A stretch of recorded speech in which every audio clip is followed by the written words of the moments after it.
नमो लोये सौपसाहुनम् एषु पञ्चनमकारो सवपापपणासनो मङ्गलाणं च सव्येसिं परं हवै मङ्गलम् जय जगजीव जोनि वियाणो जगगुरु जगानन्द जगन्नाथ जगवन्धो जय जगत्प्रियामो वै जय सुयाळ बबु तीर्थयराणम् अपचिमो जय जय गुरुलोगाणं जय महप्पा महावीर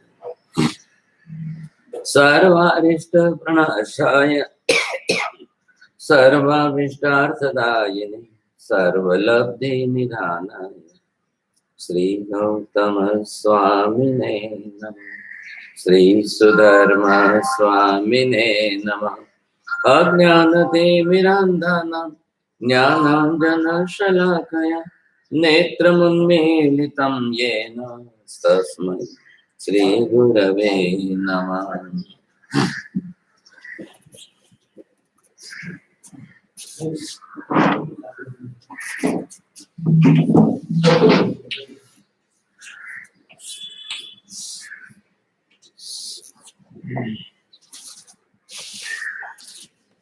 जैसे यहाँ पर पदार्थ की व्यवस्था में द्रव्य गुण पर्याय और इन द्रव्य गुण पर्यायों का हमने उत्पाद में द्रव्य की त्रिपदी से व्यवस्था की।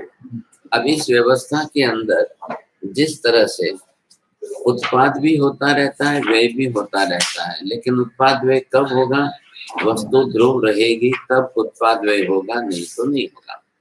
अगर वस्तु ही नष्ट हो गई, उसी का व्यय हो गया, तो उत्पाद व्यय किसका होगा?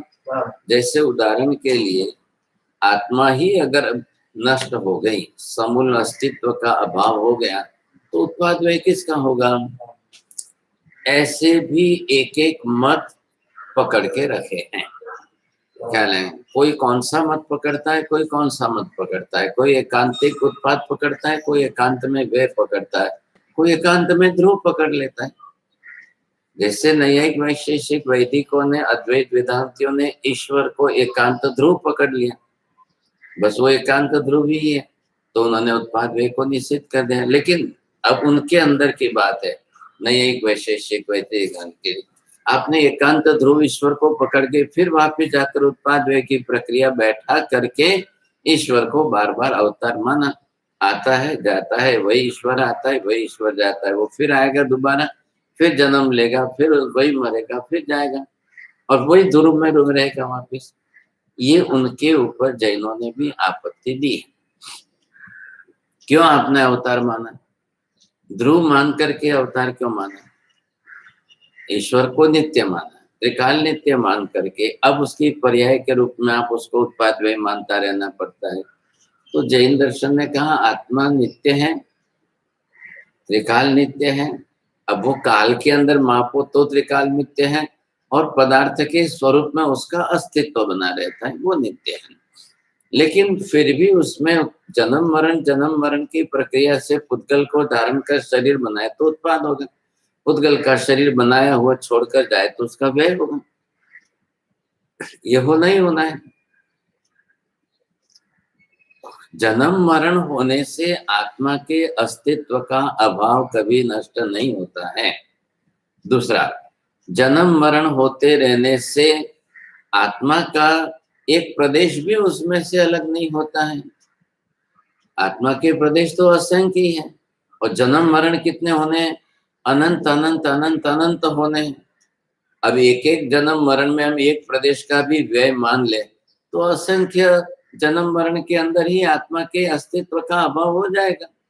एक एक प्रदेश बिखर जाएंगे तो रहेगा क्या?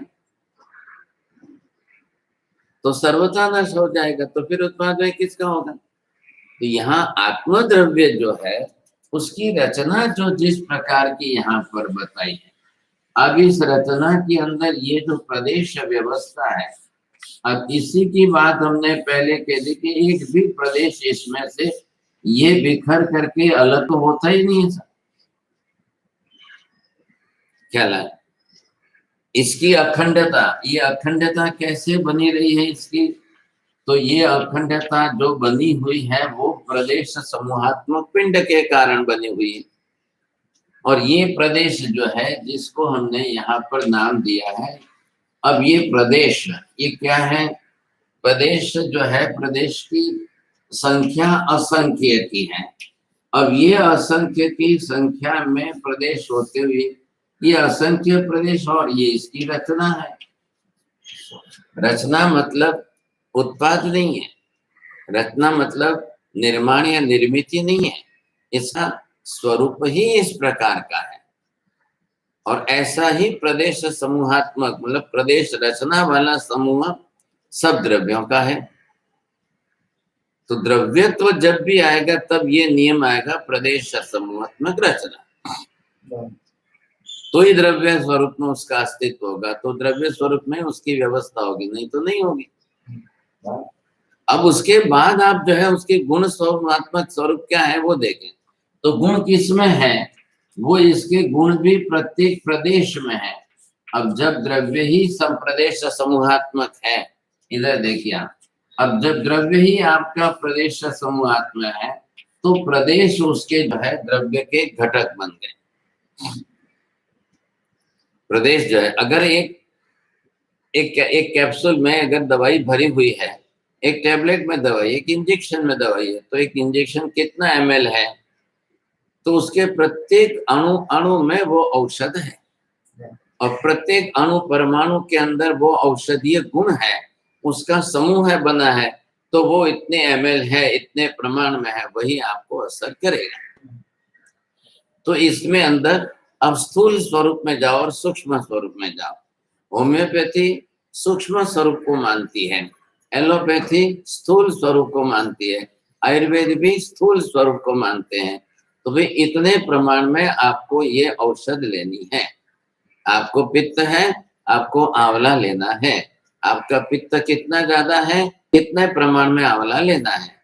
होम्योपैथिक वाले ने उसको सूक्ष्मांश में ले गए, तो बोले जो गुणधर्म स्थूल में है वही सूक्ष्म में है। ये आप सूक्ष्म रूप में लो, शरीर अपना काम खुद अंदर से करने लग जाए तो वो रोग उसको पका देगा।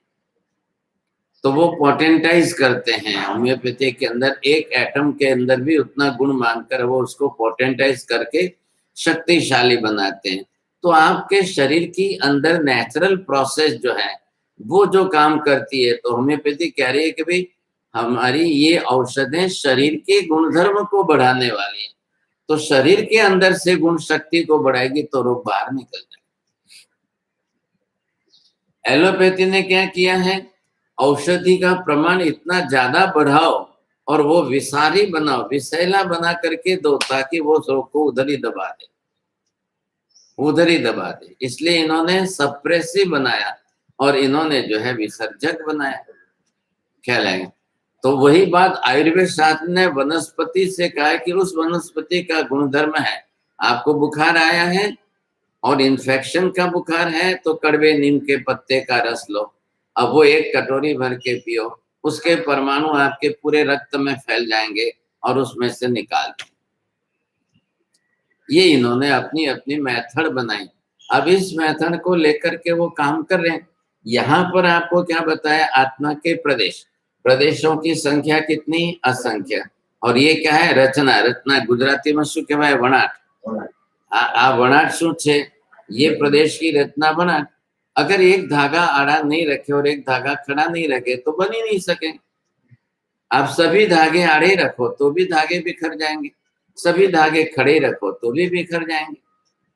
तो एक दूसरे को बांधने वाला जो है ये वनाट, जिसको हम बोलते हैं रचना, ये इसको बांधने वाला है।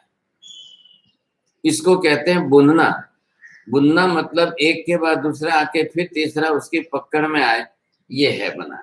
तो इसकी अखंडता आ गई और इसके ऊपर ये क्या हो गया है, ये पिंडी भवन जो है इसको कहते हैं। पिंडी भवन होने से ये एक एक एक एक स्वतंत्र अखंड अस्तित्व अलग अलग रह गया।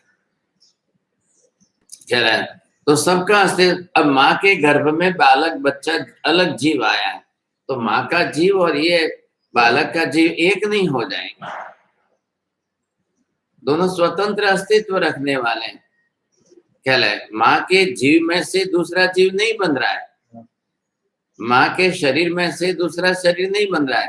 आया हुआ जीव जो है वो अपने कर्मानुसार उन परमाणुओं को लेकर नया शरीर बना रहे हैं।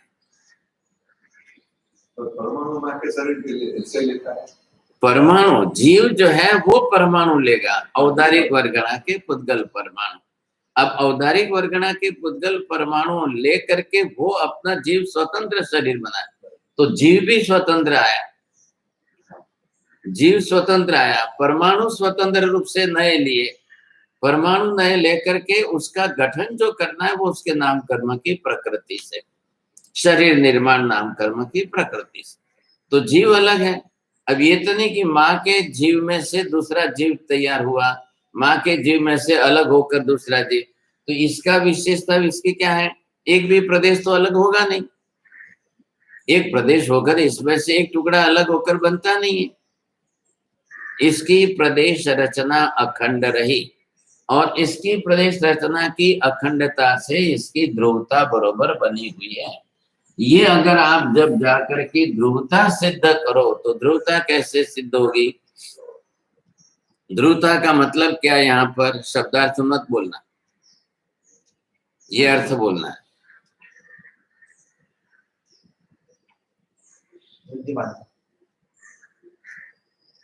क्यों गए उधर? जाने की जरूरत क्या थी?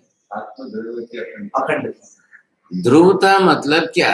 पहले इसको हम बहने, यहाँ पर ध्रुवता जो है असंख्य प्रदेशों का गठन जो है पिंडी भवन में, ये ध्रुवता है। ख्याल आया कि ना?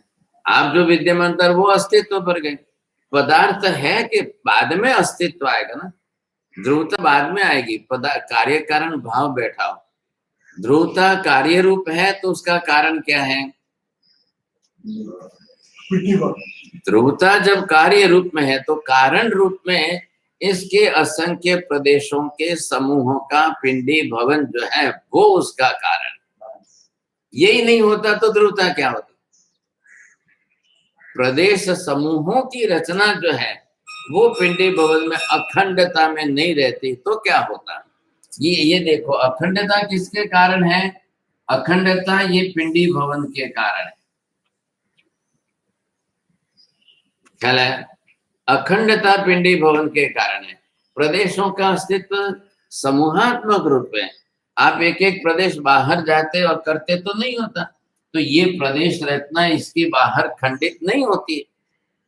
इसलिए माँ के आत्मा का अंश बन करके पुत्र नहीं बनेगा बस। तो ये निश्चित, अगर पुत्र का स्वतंत्र जीव ही प्रवेश करेगा गर्भ में और वही अलग से अपने औदारिक वर्गणा के पुद्गल परमाणु अपने नाम कर्म की प्रकृति से लेगा। लेने का माध्यम माता के आहार से, क्या है? माता का शरीर माता के लिए है, माता की आत्मा माता के लिए है। पुत्र का जीव स्वतंत्र अस्तित्व रखता हुआ आया है, तो वो एक आत्म स्वरूप ही है। हाँ, ये है कि अब उसके ऊपर कर्म है। तो ये प्रदेश रचना यहाँ पर है और इसी प्रदेश रचना पर ये बाहर के कार्बन वर्गणा के पुद्गल परमाणु अब ये भी आए हैं। अब ये परमाणु बाहर ही जो है, ये परमाणु बाहर ही वर्गणा के रूप में बने हुए हैं। अब यहाँ वर्गणा का मतलब क्या हुआ? परमाणु का जितना। हाँ, अब ये एक वर्गणा बन गई। एक वर्गणा बनने के लिए समान गुणधर्म वाले अनंत परमाणुओं का समूह वो इकट्ठे हुए हैं। ये परमाणु अब एक एक परमाणु अलग नहीं है, ये यहाँ पर एक परमाणु, ये यहाँ पर एक परमाणु, ये यहाँ पर एक परमाणु, ये यहाँ पर एक। अब इन एक परमाणु को आत्मा को नहीं लेना। किसको? ये जो परमाणु अलग अलग एक एक हो, इसको कोई आत्मा को लेने की जरूरत नहीं। संसार तो अनंत अनंत परमाणु से भरा पड़ा है। जब तक ये सब परमाणु गुणधर्म वाले, अब ये है, ये इस गुण का नहीं है, ये इस गुण धर्म का नहीं है, लेकिन ये है अब ये ऐसे ये परमाणु सब इकट्ठे हुए, अब जाकर के इनकी ये वर्गणा हुई। अब ये वर्गणा हुई तो इनके अंदर कितने हैं? अनंत परमाणु। अब अनंत परमाणु समान गुण धर्म वाले, अब ये कार्बन वर्गणा के क्यों बने? आत्म प्रदेशों के साथ चिपक करके दीर्घ काल तक रहने की क्षमता इनके अंदर एक सरीकी है, वो कार्बन वर्गणा के पुद्गल परमाणु बनेंगे। बोलो। अनंत काल तक जो है आपका आत्मा प्रदेशों के साथ अनंत काल तक जिसकी रहने की, जिसकी चिपक करके रहने की जिसकी क्षमता है, वो कार्बन वर्गणा के पुद्गल में जाएगी, बनेगी। अब देखो वाक्य रचना में आप डबल डबल निरर्थक शब्द वापस, एक तो क्या आदत डालो, जो है ये शब्द लाना ही नहीं, ये आपके इसके बिना तो आपका वाक्य नहीं बनता है। जो है इसके बिना वाक्य नहीं बनता है। फिर अनंत तो इधर भी लाया, फिर वापिस दोबारा लाया, फिर इधर से, तो आपका वाक्य निरर्थक फैल जाता है, बड़ा बन जाता है। अब वो आपकी आदत में है, क्या है। अब यहाँ पर सीधा सा हो गया, अब ये बन गई वर्गणा। अब इसको तो जीव ने कुछ नहीं किया है, ये कैसे हो रही है? अभी आया ना उत्पाद के भेदों में, कौन से प्रकार है? विश्रसा। ये विश्रसा का उत्पाद प्रकार है। स्वाभाविक रूप में ये प्रक्रिया 14 राजलोक के अंदर सतत चलती, ख्याल है कि नहीं? समान गुण धर्म वाले इकट्ठे हो जाएंगे, समझे कि नहीं? तो वो स्वाभाविक है। अब इधर प्रवचन चल रहा है, प्रवचन की सभा हो, एक तरफ महिला एक तरफ पुरुष। अब कोई भी महिला आएगी तो उधर महिलाओं के ग्रुप में बैठेगी कि पुरुषों के ग्रुप में बैठेगी? कोई भी महिला आएगी, देख लो। अब पूरे हिंदुस्तान में से, दुनिया में से कहीं भी आ गई तो वो पहले जाकर के उसके ग्रुप में समाएगी। तो यही परमाणुओं के अंदर है, समान गुण धर्म किसके, वो इकट्ठे होंगे। यहाँ पर भी वही स्वभाव था, तो ये वर्गणा बनी। अब ये जीव का काम है, यहाँ पर इसके साथ ये कर्म है ऑलरेडी, ये कर्म इस कर्मण वर्गणा के पुद्गल परमाणु को खींच रहा है। और जब कर्म ही नहीं रहेंगे तो अकेली आत्मा रहेगी, तो कार्बन वर्गणा के पुद्गल परमाणु को ग्रहण करने का प्रश्न ही नहीं आएगा। क्या समझ में आया? बोलो। और आत्म प्रदेशों के अंदर जो राजऋषि नहीं रहेंगे तो कार्बन वर्गणा को ग्रहण करने का कोई प्रश्न ही नहीं है। उल्टा बोल गया, सुधारो। कार्बन वर्गणा के बने हुए कर्म पिंड, अब ये कर्म ही कार्बन वर्गणा को खींच रहे। कर्ता आत्मा को बनाया, शक्ति आत्मा के लिए, और कर्म है तो जाकर के बाहर से कार्बन वर्गणा के पुद्गल परमाणु, तो कर्ता के नाम पर आत्मा आया है, तो आत्मा ही खींच रही है। लेकिन कारणीभूत कौन है? कर्म है। कौन सा कर्म? पुराना कर्म, नए कर्म को। व्यापार के अंदर एक नियम क्या है? पैसा ने लालच। आपके पास मूड़ी है तो ही आप जो है व्यापार करके कमा सकोगे। आपके पास मूड़ी नहीं है तो क्या करोगे? वही बात है ना। यहाँ पर आत्मा के पास क्या है? कर्म। इसने पहले से ही कर्म बांध के रखे हुए, तो इसके रागद्वेष अंदर पड़े हुए। अब निगोद का जीव है, निगोद का जीव कर्म रहित तो है ही नहीं। अब निगोद के जीव ने पहले से ही वहां पर कर्म तो बांध के ही रखे हुए। अब कर्म उसके आत्म प्रदेशों पर निरंतर है, सदा है। तब जाकर के वो जीव अब मन वचन काया के योगों से जो भी क्रिया, जैसे भी क्रिया, जितने भी करेगा, तो नए कार्बन वर्गणा के पुद्गल परमाणुओं को ग्रहण करता ही रहेगा। अब है तो आत्मा ही है, करता तो आत्मा ही है। अब वही कर्ता आत्मा सिद्ध में है, वही कर्ता आत्मा सिद्ध में, वहां पर वो कर्म क्यों नहीं बांधती है? वहां पर कार्बन वर्गणा के पुद्गल परमाणु को ग्रहण क्यों नहीं करती है? और जबकि कार्बन वर्गणा के पुद्गल परमाणु अनंत अनंत उनके आत्मा प्रदेशों पर आकर पड़े हुए हैं। अब जब आत्मा यहाँ पर सिद्ध बन गई, अब इस कक्षा में ये आत्मा के प्रदेश है। अब इस तरह से आत्मा के प्रदेश यहाँ पर, वो तो प्रदेश रचना वाली वहां पर है। अब वहां पर तो बिल्कुल कोई शरीर तो है ही नहीं, पुद्गल का आवरण तो है ही नहीं, आत्मा प्रदेश खुले पड़े हुए।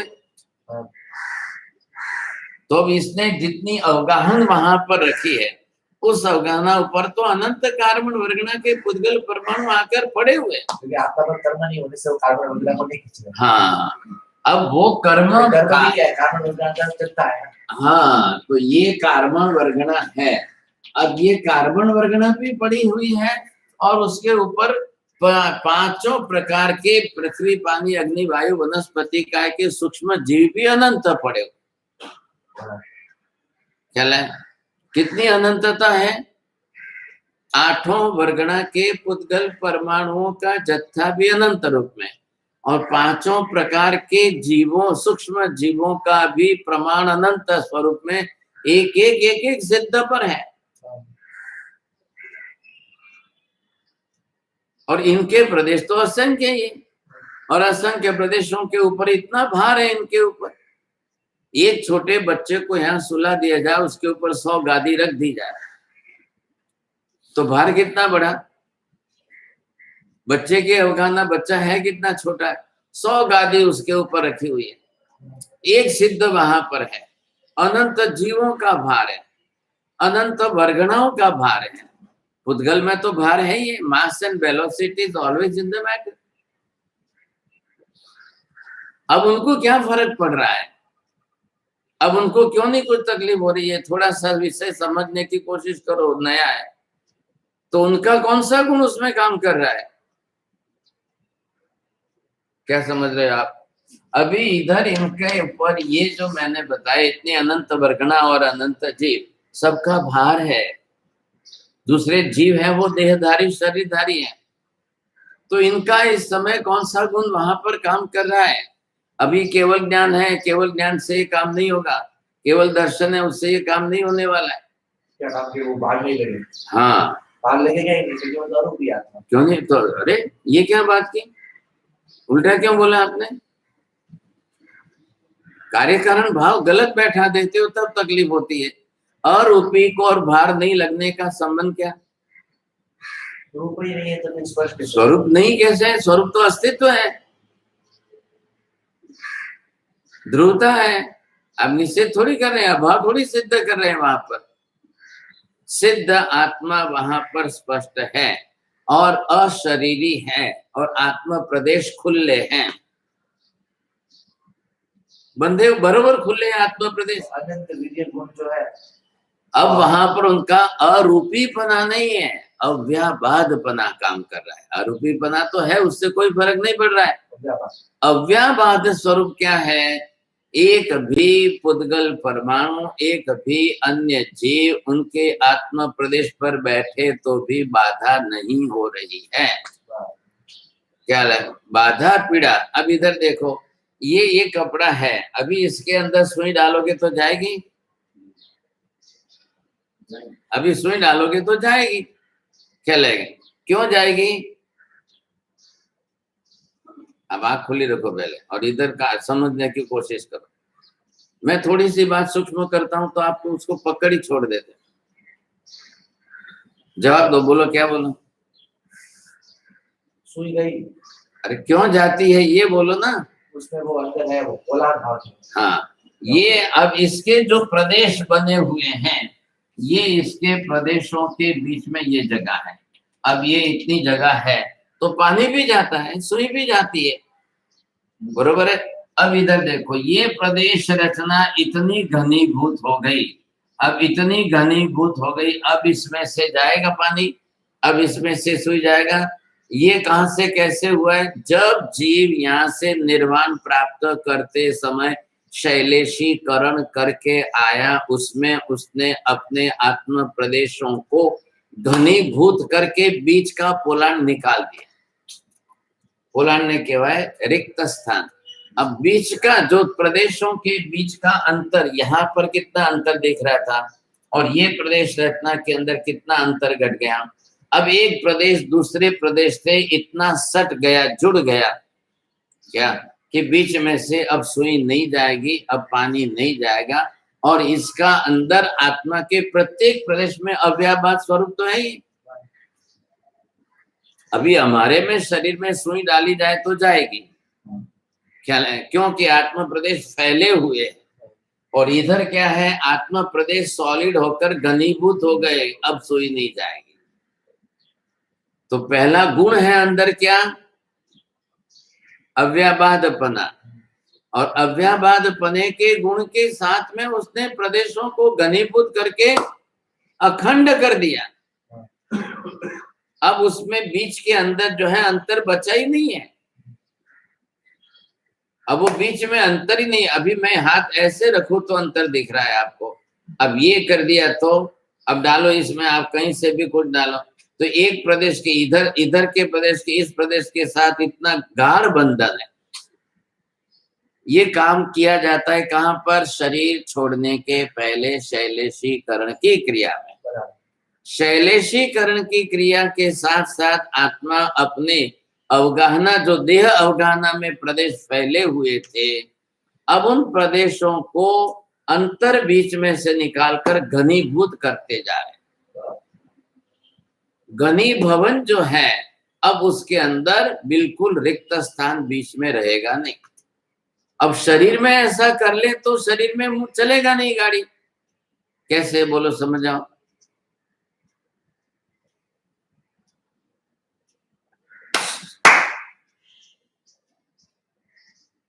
शरीर में रह करके अगर आत्मा ऐसे कर दे तो नहीं हो सकता ना। अगर पोलर भाग को पूरा कट कर दे तो फिर आपको दृष्टि एक स्थान पर आ जाएंगे, और एक स्थान पर आ जाएंगे फिर बाकी में वो नाद तंतु। अब शरीर के अंदर रहकर आत्मा उसको घनीभवन कर दे तो आहार आदि, पानी आदि जाना, मलमूत्र बनना, रहना, निकलना, रक्त परिभ्रमण होना, सब कुछ बंद हो जाएगा। फिर कुछ भी नहीं होगा। अव्याबाध स्वरूप होते हुए भी आत्मा प्रदेशों को शरीर के साथ में फैला करके बीच में खाली जगह, रिक्त स्थान इतना रखा है कि ये आहार का चयापचय हो जाए। क्या है, आहार बाद में आपने लिया खाने बैठे तो आधा किलो खाया कि 1 किलो खाया, तो रोज शरीर के अंदर एक साथ में 1 किलो जाएगा तो पेट में इतनी खाली जगह, रिक्त आकाश होना चाहिए कि 1 किलो समा सके, क्योंकि वो पर पुद्गल पदार्थ है। और आपको इसका जितना एक साथ हो जाता तो जाते ही।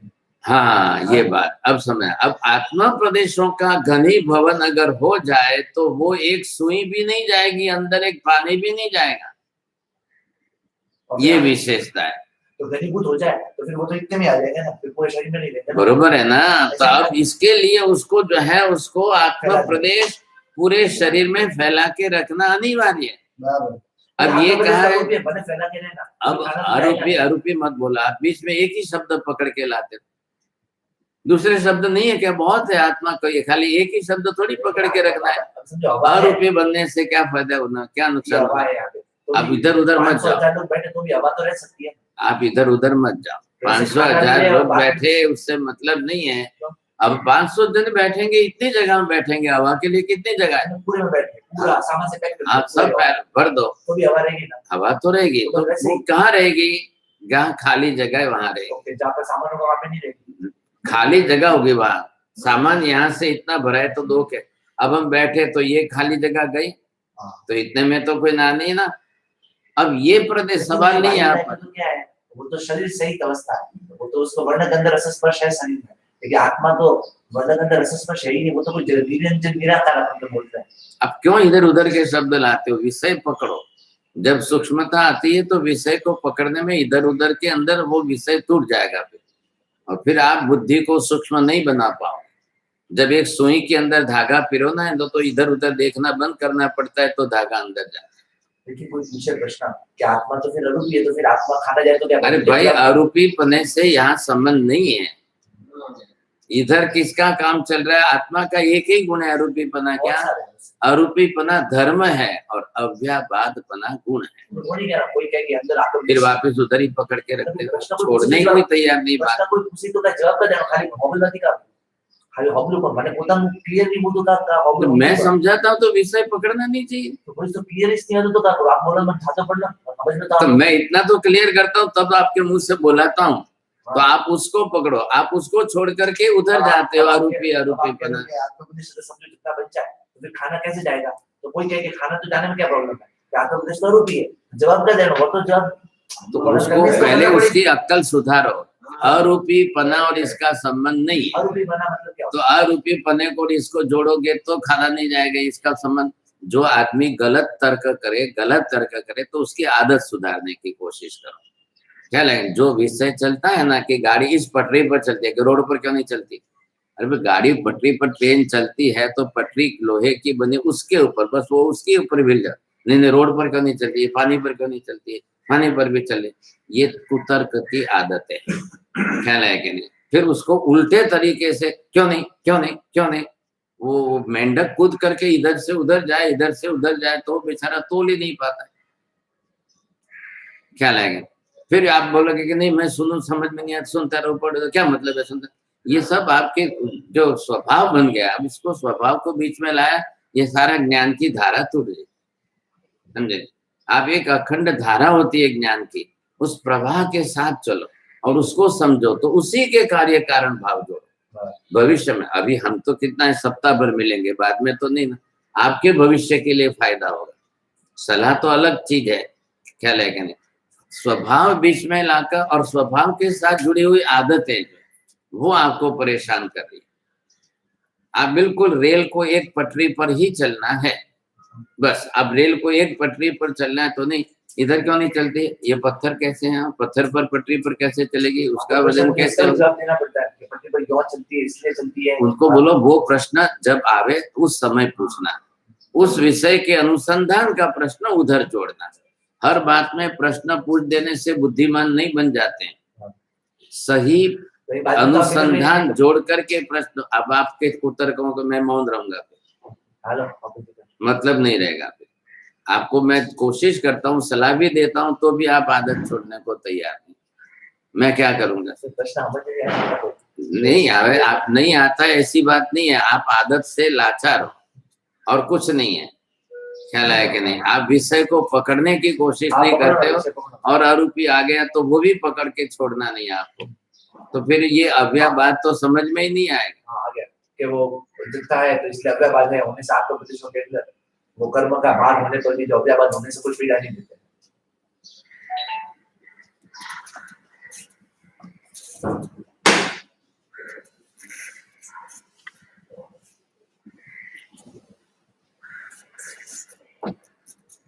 ध्रुव भाव थूल ऋजु सूत्र नयनो पर्याय समय अनुसार रे संग्रह नो ते त्रिकाल नो निज द्रव्य जाति निर्धार रे सभी अर्थ समय मा वाक्य इम त्रिविध त्रिलक्षण शील रे जे भावे एहनी भावना ते पावे सुख जस लील रे।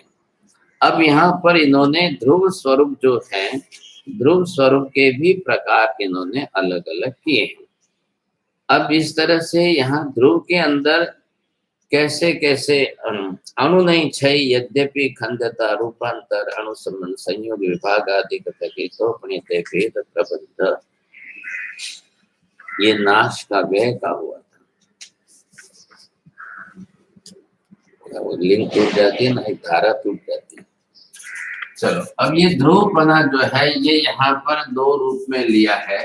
तो एक तो जो है ये स्थूल जो है ये, और इधर जो है ये सूक्ष्म।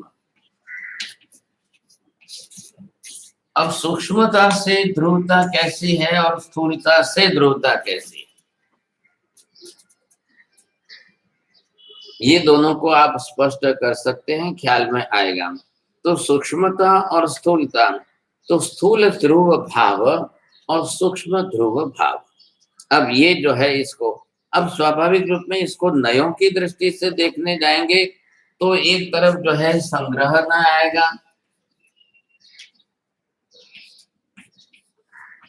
अब ये संग्रह नहीं कहेगा, इधर इनको ऋजु सूत्र नए के साथ जोड़ना है। अब ये क्या कहेगा और ये क्या कहेगा। संग्रह नए के अंदर क्या है कि दोनों आएगा, तो व्यवहार जब करेंगे आप तो इसका व्यवहार और इसका व्यवहार। अब भाषा के अंदर व्यवहार के अंदर जो है सूक्ष्मता से किसी को भी ग्रहण करना नहीं करना ख्याल नहीं आएगा। अब यहाँ पर दूसरी तरफ से अगर आप ये भी देखने जाओ, अब निश्चय नय से जो है किसकी ध्रुवता आप कहेंगे, और व्यवहार नय से आप किसकी ध्रुवता कहेंगे। हमने ये कहा कि जीव बार बार जन्म मरण धारण करके भी नित्य रहता है, ये व्यवहार नय से है। लेकिन निश्चय नय से ध्रुवता क्या है, आत्मा के प्रदेशों की अखंड समूहात्मक पिंडता जो है, इसके कारण ध्रुवता है। ये मूल द्रव्य की बात आई तो निश्चय नय से करना है। तो निश्चय नय द्रव्य लक्षी है, मूल द्रव्य लक्षी है, तो मूल द्रव्य के स्वरूप को लेकर ही निश्चय नय से व्यवहार होगा। अब मूल निश्चय नय द्रव्य को जो है कैसा है, उसकी असंख्य प्रदेशों की अखंडितता, उसका बंधारण जो है क्या है, वो उसका संविधान जो बना हुआ है, उसके कारण उसकी नित्यता है। अब वो जन्म ले कि मरे कि नहीं मरे, उससे वो निश्चय नयवादी को मतलब नहीं है। अरे ख्याल में निश्चय नय वाला जन्म मरण को देख करके विचार नहीं करता है। असंख्य प्रदेश समूहात्मक पिंड भूत द्रव्य की अखंडता के कारण निश्चय नय की ध्रुव्यता बनी हुई है। बोलो। अखंड प्रदेश समात्मक पिंड होने से निश्चय जैसे, चलो जाने दो, आप नहीं पकड़ते बात, आपका उधर विचार नहीं जाता। प्रदेश समूहात्मक पिंडता कैसी बनी है, मैं मेरा कर्तव्य पूरा करता हूँ, फिर वापिस आप। अब यहाँ पर ये जो है आत्मा प्रदेश के रचना, अब आत्मा प्रदेशों की रचना जो है, ये इसको निश्चय नय से कहना है। अब इधर क्या है, प्रदेशों की अखंडितता, प्रदेशों बहुवचन है तो क्यों है, असंख्य प्रदेश, और असंख्य प्रदेशों की रचना के अंदर भी ये पिंडी भवन होने के कारण जो है इनका असंख्य प्रदेशों का, और इसके साथ में इसकी ये अखंडता बनी हुई, ये अखंडता के कारण ये निश्चय रूप से ध्रुव, ये निश्चय नय को कहना है। अब ये ध्रुव स्वरूप जो इसका बना हुआ है, ये ध्रुव स्वरूप काल नित्य है, काल के कारण नित्य नहीं है, काल में नित्य है। बोलो फर्क क्या है, काल के कारण नित्य नहीं है, काल में नित्य। फर्क बोलो इसका है, दो में अलग करोगे तो ख्याल आएगा। कार्य कारण भाव पकड़ो, काल जो है कार्य है कि कारणीभूत है, हाँ, काल कार्य नहीं है। कार्य क्या है यहाँ पर, नित्यता, ध्रुवता, तो वो काल के कारण क्यों नहीं है, काल के कारण उसका खुद का पदार्थ, खुद का स्वभाव, हाँ, पदार्थ का अपना अस्तित्व जो बना हुआ है उसके कारण वो ध्रुव है।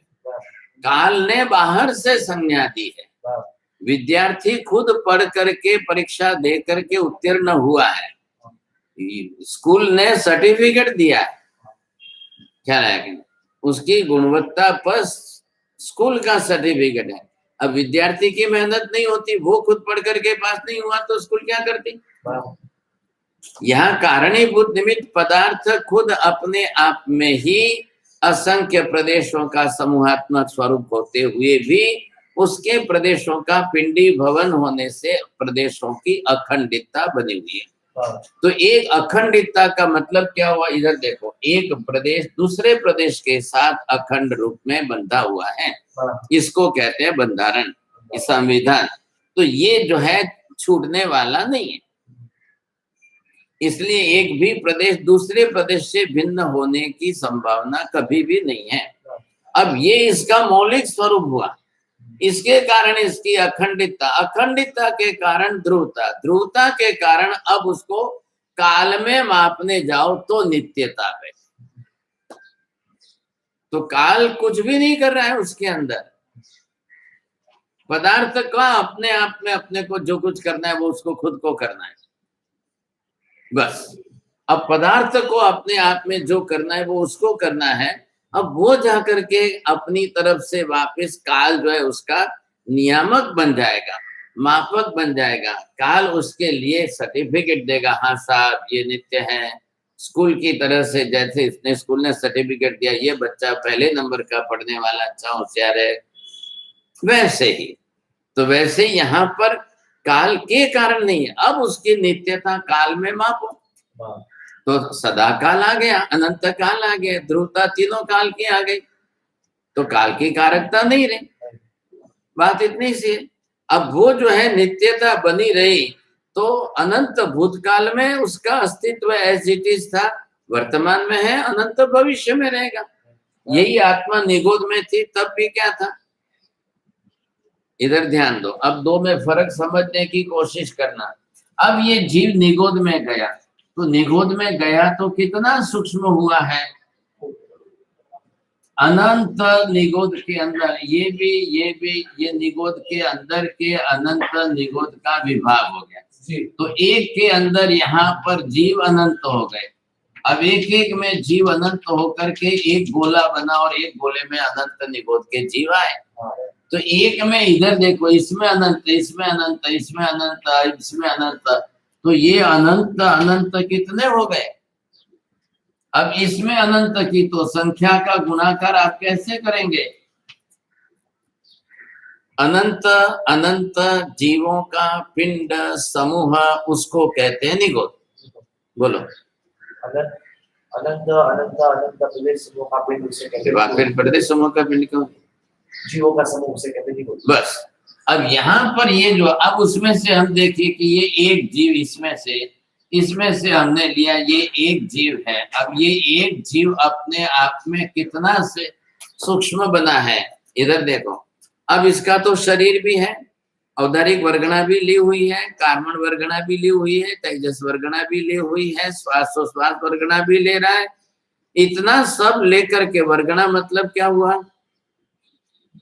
परमाणु अनंत परमाणु का जितना, अनंत परमाणुओं का समूह।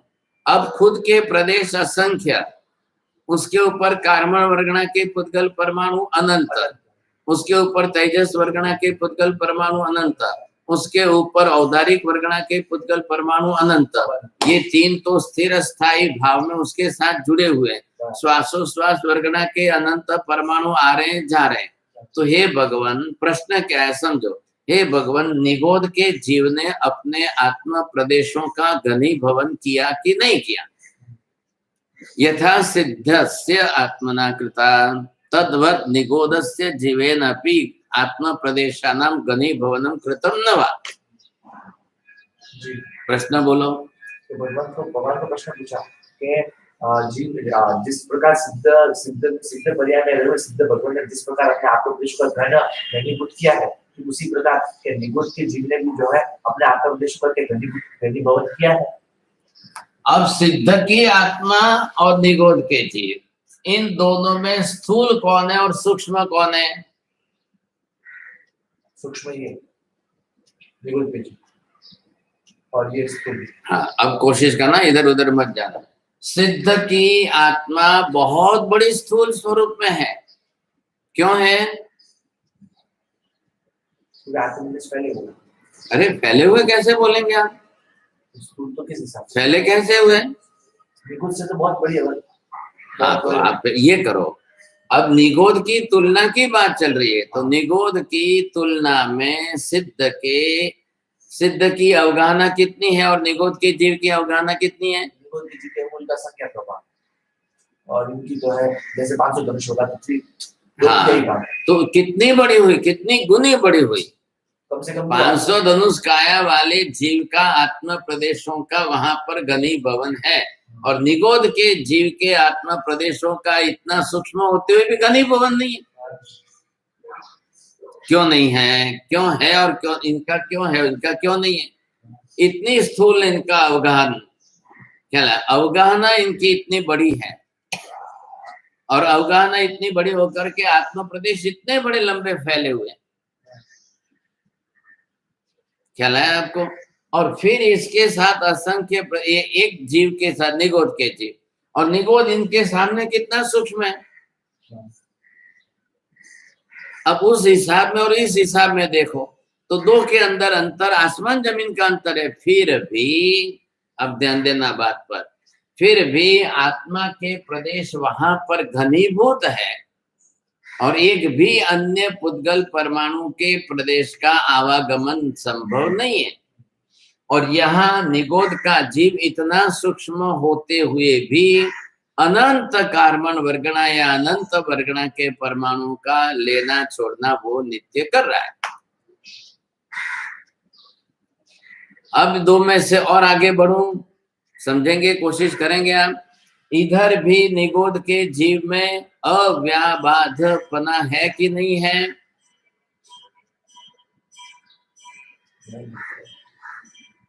और सिद्ध की आत्मा में वहां पर अव्याबाधपना है कि नहीं है? तो यहाँ पर ना कैसे जो गुण जीव के अंदर है वही पहले से है और वही अंत तक है, एक भी गुण बाहर से तो आता नहीं है और बाहर जाता भी नहीं है। अव्याबाधपना बाहर से किसका आएगा? पुद्गल में तो अव्याबाधपना है नहीं, आकाश आदि में है। तो आकाश आदि के द्रव्यानुयोग के मूलभूत गुण नियम क्या है? कोई भी द्रव्य अपने गुण को छोड़ता नहीं है, कोई भी द्रव्य अपना गुण छोड़ता नहीं और एक भी गुण अपने द्रव्य को छोड़कर दूसरे गुण में संक्रमित, द्रव्य में संक्रमित होता नहीं है। अब ये नियम बना हुआ है तो कैसे जाएगा? ये तो छूटने वाला नहीं। अब इस तरह से ये जो प्रदेश की रचना है, इधर देखो, तो निगोद के जीव के कर्म बंधे हुए हैं। बिना कर्म का जीव निगोद में पहली अवस्था में भी नहीं है और सिद्ध की आत्मा ने सब कर्म छोड़ दिए। एक भी कर्म अब उनके संबंध, बंध संबंध में भी नहीं है। ये विशेषता यहाँ की बनी हुई है। अब यहाँ पर जो है सिद्ध के जीव ने आत्मा प्रदेश फैले हुए हैं कि संकुचित है? सिद्ध के आत्मा प्रदेश फैले हुए, ऐसे फैले हुए, ऐसा ही घनीभूत हुए, संकुचित हुए। अब ये बात मत करो, इधर उधर जाओगे तो पजल हो जाते। आप पहले बिल्कुल स्पष्ट करते जाओ।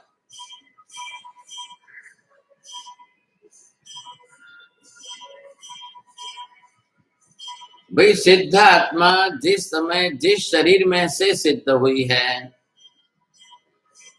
उस शरीर की अवगाहना कितनी थी, उतने प्रमाण में उसने आत्मा प्रदेश अपने फैला के रखे हैं।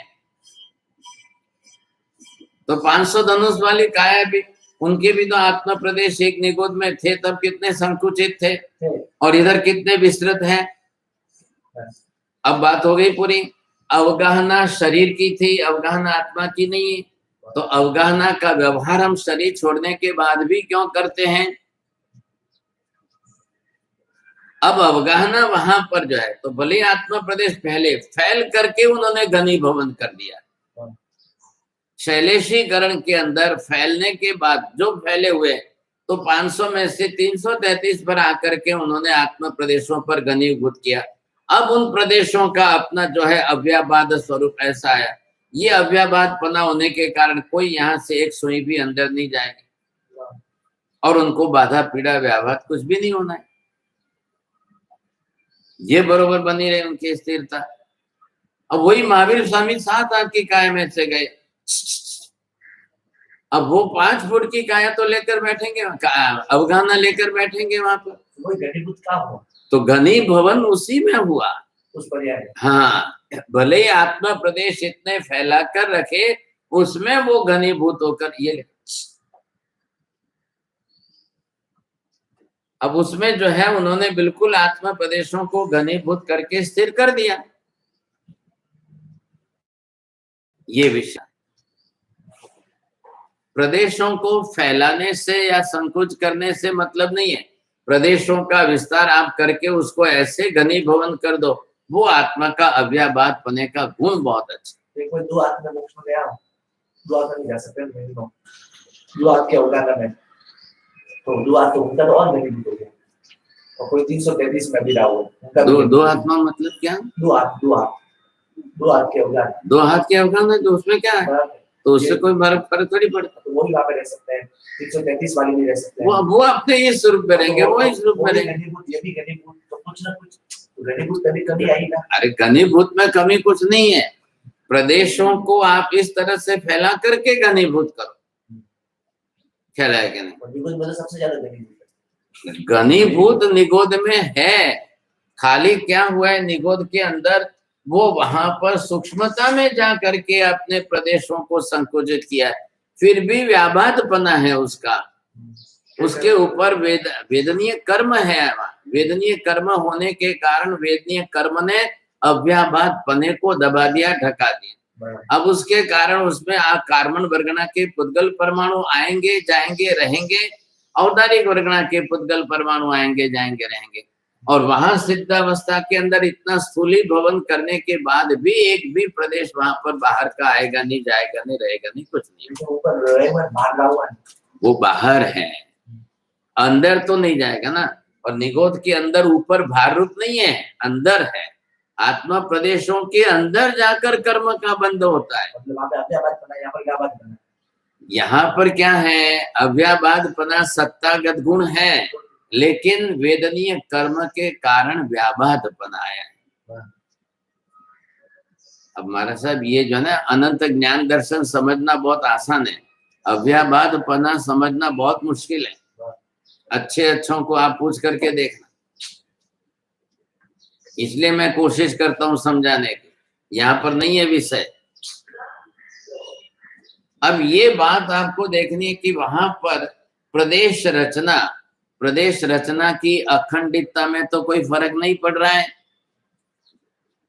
अभी इधर देखो, ये मैंने आत्मा बनाई और इधर मैं ये आत्मा बना रहा हूं, अब इसमें और इसमें क्या फर्क है बोलो?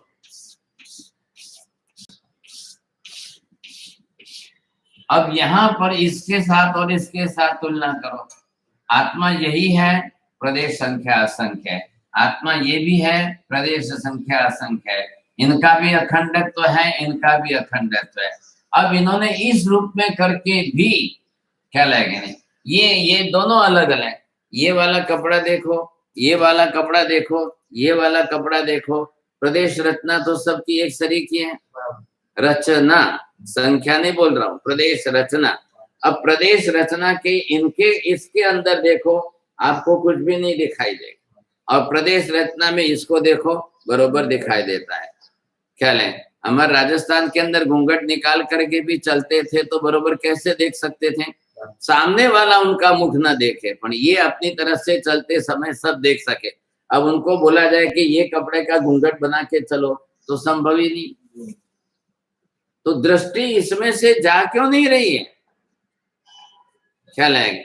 अब ये कपड़ा छोटा है, इधर देखो, इसके धागे में निकालो, और ये कपड़ा बड़ा है और इसके धागे में निकालो, तो छोटे के कपड़े के धागे की संख्या 10 गुनी ज्यादा है और इसके धागे की संख्या 10 गुनी कम है। क्यों कम है? इसमें इतने घनीभूत सटा कर रखे हैं और इसमें इतने प्रदेश फैला कर रखे हैं। अब इधर ये प्रदेश देखो, इसमें प्रदेश में अंतर देखो और इसके प्रदेशों में अंतर देखो, लेकिन ये प्रदेशों में अंतर बना करके भी ये जो अखंड पिंडी भवन जो किया है और इसके ऊपर जिस तरह से इसने अपना अव्याभासपना फैला है, अब इसमें कोई आकर बाहर से सुई नहीं डाल सकता है, इसमें कोई बाहर से आकर के सुई नहीं डाल सकता है, तो बाधा व्याभा तो कुछ भी नहीं होना है इसको। अब इसके भी अखंडितता बनी, इसके भी अखंडितता बनी। अब ये आत्मा जब मोक्ष में यहाँ गई और ये आत्मा जब मोक्ष में गई यहाँ पर, तो दोनों ही अव्याभात स्वरूप में वहां पर है। अब ये भी आत्मा भले ही अपना जो है अवगाहन जो है वहां थोड़ी सी बड़ी रखेगी, क्या फर्क पड़ेगा? और ये आत्मा गई वहां पर, इसने अपनी अवगाहन रखी, उसमें कोई फर्क पड़ने वाला नहीं है। तो दोनों ही अपनी तरफ से है, तो दोनों ने शैलेशीकरण तो कर लिया, घनीभवन तो कर लिया। अब शैलेशीकरण के घनीभवन का काम कब किया? जब शरीर में थे तब। अब तो कुछ नहीं होगा, अब उस शरीर में से बाहर निकल कर यहाँ पर आ गए तब कुछ नहीं होगा। फ्रिज में से कटोरी बाहर निकाल करके बर्फ अलग कर दिया, अब उसके आकार प्रकार को आप कैसे बदलेंगे? क्योंकि वो फ्रिज में जम रहा था, तभी उसका आकार प्रकार उस जमने के समय ही स्थिर हो गया, बस। अब उसमें फर्क पड़ने वाला नहीं है।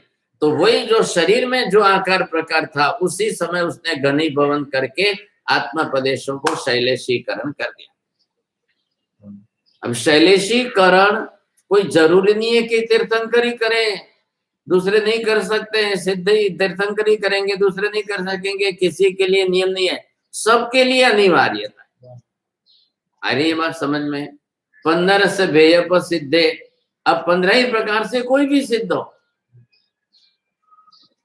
कोई भी सिद्ध हो, सबको शैलेशीकरण करना अनिवार्य, नहीं तो शरीर नहीं छोड़ सकेंगे। और वो कार्य करने के लिए उनको 14वां गुणस्थान चाहिए। ख्याल है? मनोयोग पहले ही छूट गया है, अब वचन योग से मौन कर लिया, अब सिर्फ काय योग छोड़ना है। अब काय योग के अंदर काया में आत्मा प्रदेश फैले हुए हैं। अब काया में से जो शरीर में से आत्मा प्रदेश निकालने, काया में रक्त मांस मसल सब कुछ है, उनके अंदर आत्मा प्रदेश एक भाग में से, क्योंकि पुद्गल के जितने असंख्य अनंत प्रदेश है, उसमें आत्मा को अपने प्रदेशों को फैलाकर रहना है। इसलिए आत्मा को अपने प्रदेशों का विस्तार करना पड़ता है। पुद्गल के प्रदेश तो अनंत है, और अनंत प्रदेशों में आत्मा को सब जगह पर उसकी संवेदना ग्रहण करनी है। इसलिए उसका इंद्रिय नाम कर्म है, निर्माण नाम कर्म है, संगठन नाम कर्म है, संस्थान नाम कर्म है। सब प्रकार से सब इकट्ठे होंगे तब शरीर बनेगा। तो कर लिए, करना था, रचना करनी थी तब कर लिया। अब शरीर छोड़ना है, तो शरीर छोड़ने के लिए उसको वो प्रक्रिया वापस करनी पड़ेगी। आप एक महिला को जाकर पूछो, आपने दूध में शक्कर डाल दी, दूध मीठा होगा, 1 मिनट का काम। अब उनको बोलो शक्कर निकालो और दूध वापस अलग करो, ये मुश्किल हो जाएगा। अब वो शक्कर वापस निकालनी कैसे, फिर वापस दूध था वैसा करना कैसे? तो पर पुद्गल द्रव्य के कारण जो है दूध मीठा तो बन गया, उसके गुणधर्म आपके अंदर इसमें मिल गए। अब वैसे यहाँ पर जीव शरीर के अंदर तो घुल गया, मिल गया, एक रस हो गया। अब फिर उसमें से अपने आत्म प्रदेशों को निकालना, ये मोक्ष है। मोक्ष मतलब क्या? मुंचनम इति मोक्ष। अब क्रिया अर्थ करो, शब्द का क्रियावाची अर्थ बैठा। मुंचनम इति किम? मोक्षणम, मोक्ष। मुंचनम इति मोक्षणम इति किम? पर पुद्गल द्रव्य को जीव ने लेकर के अपने आत्मा के एक एक प्रदेश के साथ जोड़ करके बैठा। कितने प्रदेश मैंने बताए यहाँ पर? इधर देखो, ध्यान दो, ये आत्मा के प्रदेश कितने हैं? असंख्य। पुद्गल जो लिया है उसमें प्रदेश कितने हैं? अनंत है। अब पुद्गल में क्या क्या लिया हुआ है, क्या क्या रखा हुआ है? औदारिक शरीर है, इसके पुद्गल परमाणु कितने? अनंत। तेजस वर्गणा के पुद्गल परमाणु कितने? अनंत। मनोवर्गणा के पुद्गल परमाणु कितने? अनंत। भाषा वर्गणा के, चलो ये तो छोड़ दिया, श्वासोश्वास वर्गणा के ये सब छोड़ दिए। अब तेजस और ये आया कार्बन, क्या छोड़ दिए? श्वासोश्वास तो लेके छोड़ना ही है ना। मनोवर्गणा के पुद्गल लेना है, छोड़ना है। भाषा वर्गणा के लेना है, छोड़ना है। 8 में से 6 वर्गणा तो इसके साथ जुड़ी हुई है, ख्याल है? अब इनमें से इसके भी परमाणु अनंत, इसके भी अनंत, इसके भी अनंत, सबके अनंत अनंत है, और आत्मा के प्रदेश असंख्य ही है। अब इन सब प्रदेशों में से आत्मा को अपने प्रदेश बाहर निकालना और पुद्गल के संबंध को छोड़ना, ख्याल है? तब आत्मा अपने प्रदेशों को घनीभूत कर पाएगी, और उसमें एक भी परमाणु का अंश भी नहीं रहना चाहिए। ये मुंचनम, मोक्षणम, मोक्ष उधर का मत समझो, स्थूल भाषा का व्यवहार है। मोक्ष मोक्ष जब आएगा तब यही बोलेंगे, यही दिखाएंगे, वो व्यवहार भाषा का है। निश्चय ने का क्या अर्थ है यहाँ पर?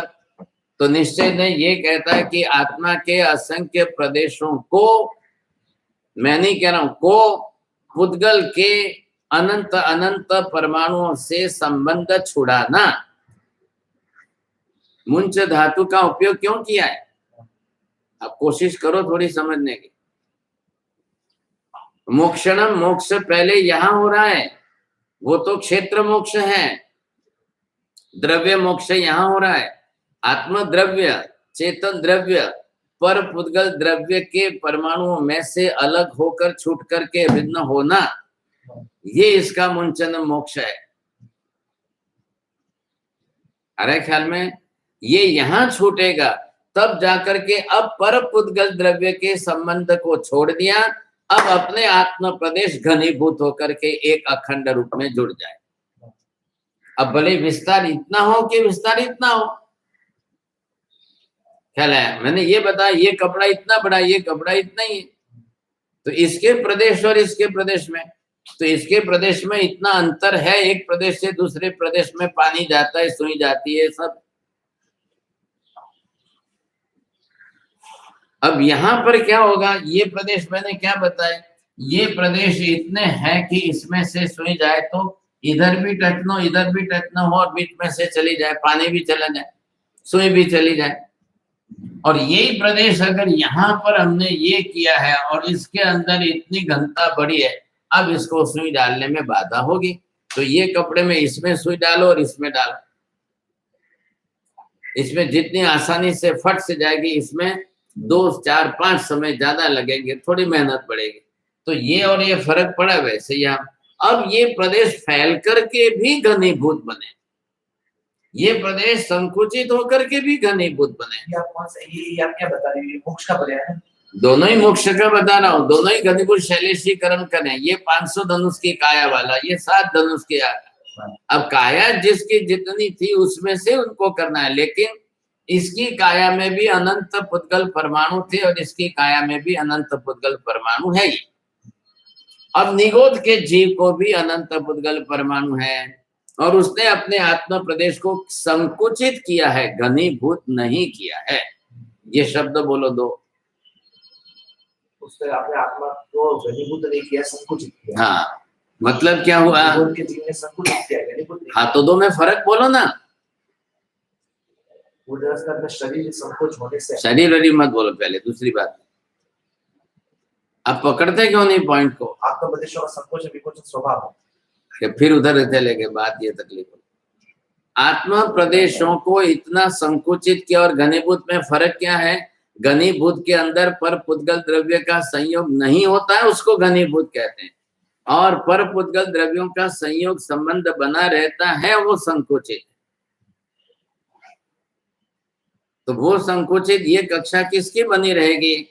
निगोद के जीव के अंदर जो है, निगोद का जीव सकर्मी सशरीरी है।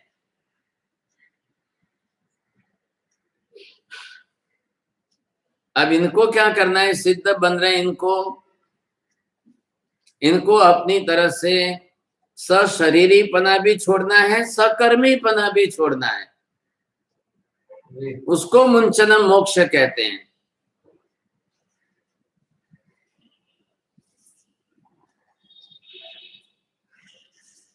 नहीं तो फिर सशरीरी पना बना रहेगा, सकर्मी पना भी बना रहेगा, मुंचनम कहाँ होगा फिर? अभी क्या हो रहा है? मोक्ष, मोक्ष क्या है? क्रिया है। कैसे?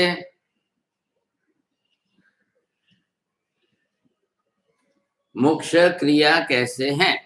पर पुद्गल द्रव्य के संयोग को वियोग में रूपांतरण कर देना। अरे कुछ है, कुछ मत बोला ऐसे। पर पुद्गल द्रव्य के संयोग को तोड़ देना, उसे कहते हैं हाँ। मोक्ष।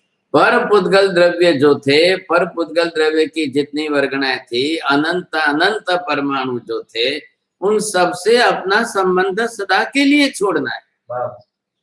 ऐसा संबंध छोड़ना है, ऐसा संबंध छोड़ना है कि दोबारा उन परमाणुओं के साथ संबंध होगा ही नहीं, बनेगा ही नहीं। आत्यंतिक वियोग इसको कहते हैं। अब वो कार्बन वर्गणा के परमाणु है तो भी छोड़ना है, औदारिक वर्गणा के है उसको भी छोड़ना है, तेजस वर्गणा के उसको भी छोड़ना है। एक भी परमाणु किसी भी वर्गणा का रहना नहीं चाहिए, वो छोड़ करके अब उसको जो है अपने आत्म प्रदेशों में आना है। अपने आत्म प्रदेश तो अखंड है, उसमें से तो खंडित होकर एक भी प्रदेश अलग होने वाला ही नहीं है। तो वो सब प्रदेश जो है अपने अपने एक तरफ करते जाओ, और उनको अलग करके निकालते जाओ। ये है, तब जाकर के अब अपने अलग हो गए, वियोग हो गया अत्यंत, अब उसको घनीभवन करो, अब वो शैलेशीकरण करो, अब वो घनीभवन होकर के आत्मा अलग होकर के निकल के चली जाए।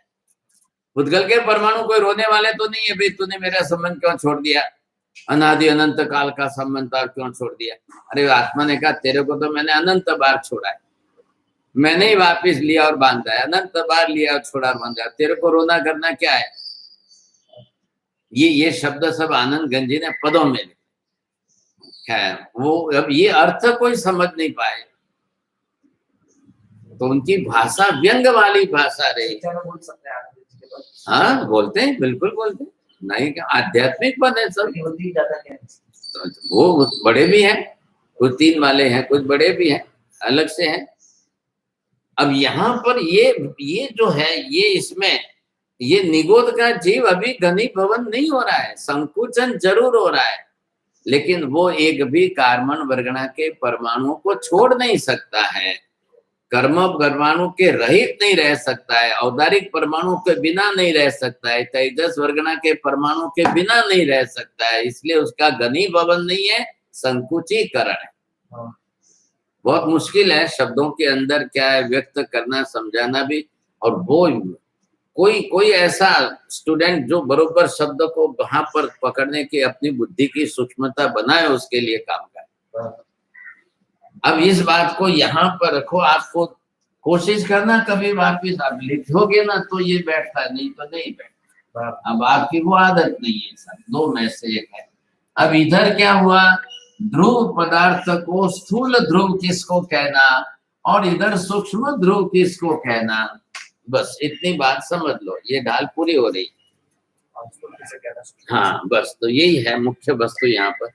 अब ये जो है पदार्थ मात्र का उत्पाद वही द्रव्यात्मक पकड़ के रखना बरोबर, प्रति क्षण प्रति समय उत्पाद वही द्रव्यात्मक स्वरूप पदार्थ का वही स्वस्वरूप, सत स्वरूप वही अस्तित्व। अब उसमें ध्रुवपना तो है ही, तो हमने पहले क्या देखा, उत्पाद के प्रकार देख लिया, व्यय के प्रकार देख लिया, व्यय के अंदर रूपांतर अर्थांतर वो देख लिया। अब यहाँ पर स्थूल स्वभाव और सूक्ष्म ध्रुव भाव, ये दोनों के अनुसार जब जाएंगे तो आप इसको ऋजु सूत्र नय से और संग्रह नय से समझ सकेंगे। तो यहाँ पर ऋजु सूत्र नय क्या है, इसका काम क्या है, दोनों ये क्या कर रहा है, क्यों लगाया इनको, ये हमेशा क्या करता है, ये प्रेजेंट कॉन्टिन्यूअस टेंस है। तो when the continuity in the present, ख्याल है, अखंडित धारा में बने रहना, तो वो वर्तमान कालग्राही है। ये वर्तमान कालग्राही शब्द जो है ये हमने इसके लिए रखा है। तो वर्तमान कालग्राही होने के कारण वो उतनी सूक्ष्मता को ही पकड़ेगा, फिर वो लंबी बात नहीं करेगा। ख्याल है कि नहीं? आप पहले सबसे अच्छी तरह से नए बात पढ़ लेना, भले 1 साल भर लगे। आपकी क्या है फायदा, ये होगा कि बुद्धि का सूक्ष्मीकरण और स्थिरीकरण, फिर वो कुतर्क की जाल को पकड़ करके घूंटना, उसी को पकड़ के रखना, ये आदत फिर धीरे धीरे आपकी घटेगी तो फायदा।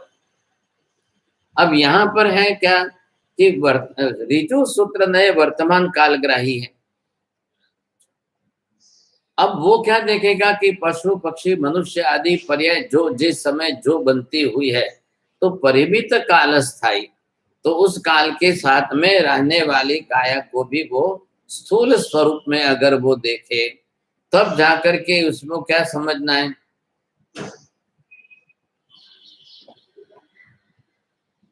जन्म मरण की परम पर्यंत मनुष्य आदि पर्याय स्थिर रहते हैं। अब ये अपने अपने जो है, तो स्थूल स्वभाव किसमें आप देखेंगे, ये देखो। अब एक जीव यहाँ पर अभी सिमंदर स्वामी आए, सिमंदर स्वामी का ये 84 लाख पूर्व का काल, तो यहाँ से इतने लंबे काल के अंदर स्थूल ध्रुवता आई। ख्याल है कि नहीं?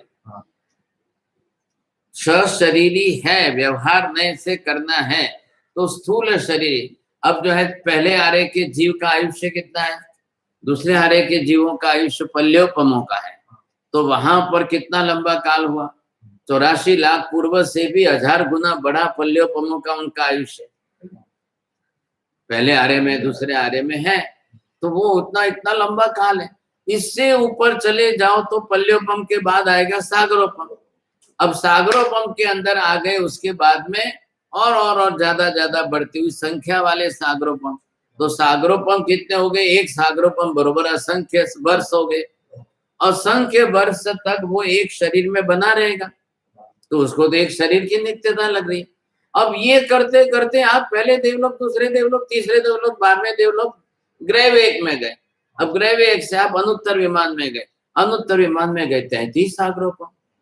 जब आप एक सागरोपम लिखते हो तो ये एक सागरोपम बरोबर असंख्य वर्ष होते हैं, और आपने असंख्य मतलब 33 सागरोपम लिखा, मतलब असंख्य वर्षों का असंख्य बार गुणाकार करो, इतना लंबा उसका ये एक जीवन है। असंख्य वर्षों का असंख्य बार गुणाकार करें, असंख्य वर्षों का 33 बार, 33 बार असंख्य वर्षों। हाँ, इच्छा में नहीं, ऐसा लिखने में कोई प्रॉब्लम थोड़ी है। नहीं, बराबर है। असंख्य वर्षों का आपने 33 बार गुणाकार किया तो भी कितना आएगा?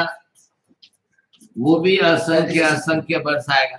अभी इधर देखो, आदेश्वर भगवान अनुत्तर विमान में सर्वार्थ सिद्ध विमान से उतर करके उनका जीव आया, तो 12वें भव में वो सर्वार्थ सिद्ध विमान में थे, तब 33 सागरोपम का आयुष्य था। नेमिनाथ भगवान जो है 8वें भव में सर्वार्थ सिद्ध विमान में थे, वहां से उतर करके उनका जीव आया, तब यहाँ पर जो है वो नेमिनाथ भगवान के रूप में बने। जी सर। तो नेमिनाथ भगवान का आयुष्य 1000 वर्ष का, और वहां पर थे वो 33 सागरोपम तक, और वहां पर 33 सागरोपम तक तीर्थंकर नाम कर्म साथ में ले करके बैठे, और यहाँ 1000 वर्ष में तीर्थंकर नाम कर्म, तो यहाँ तीर्थंकर नाम कर्म का उदय काल, और वहां तीर्थंकर नाम कर्म का सत्ता काल। ख्याल आया कि नहीं? अब वहां उनके अंदर वो सत्ता काल है, और तीर्थंकर नाम कर्म सत्ता में पड़ा है। तो वहां वो जीव जो है किस तरह से, कुछ अंश में, कितने अंश में क्या फर्क पड़ेगा? बोले कुछ भी नहीं, तीर्थंकर पना उनका वहां पर बना हुआ है। ख्याल है, वो तीर्थंकर के रूप में ही रहेंगे, समझे कि नहीं? ये वहां की उनकी स्थिति बनी रहेगी। ख्याल है, तो वो यहाँ पर है। तो ये स्थूल ध्रुवता, स्थूल ध्रुवता मतलब क्या? नित्यता। 33 सागरोपम के इतने लंबे काल तक वो सर्वार्थ सिद्ध विमान पर आ रहा था, तो कितनी बड़ी ध्रुवता लगती है, बड़ी नित्यता जैसी लगी। अब हम यहाँ पर आकर के 60, 70, 100 साल में मर रहे हैं, और वो वहां पर इतने 33 सागरोपम तक काल के अंदर मरते नहीं है, तो हमको तो कितना लगा, ओ बाप रे, इतना लंबा, इतना लंबा, इतना। वो ध्रुव है क्या? नित्यता है क्या उनकी? अब है दैविक शरीर है ना, वैक्रिय शरीर है, देवलोक का शरीर है, देवलोक की स्थिति के अंदर वहां पर है, तो वो अपने आप को ध्रुव मान लेंगे। ये स्थूल ध्रुवता का व्यवहार है। ख्याल है कि नहीं? संग्रह नए से बात हो रही है, तो व्यवहार यहाँ पर जो चल रहा है वो स्थूल ध्रुवता का है। तो वो आत्मा ध्रुव नहीं है, उस पुद्गल शरीर को ग्रहण करके उस शरीर में रह करके भी अपने आप को ध्रुव मान रहे हैं व्यवहार में। जितना दीर्घ काल जिनको एक पर्याय में मिल रहा है वो ध्रुवता है। एक पर्याय का काल इतना लंबा चौड़ा विस्तार से, अब ये कालग्राही है, वो अस्तित्वग्राही नहीं है, वो निश्चय नय से सूक्ष्मता में जीव के आत्म प्रदेश की ध्रुवता है। एक तो द्रव्य की अपनी ध्रुवता और एक पर्याय की ध्रुवता। अब सिद्ध स्वरूप में इधर देखो, द्रव्य थी ध्रुवता शू छे ने पर्याय थी ध्रुवता शू छे? बोलो।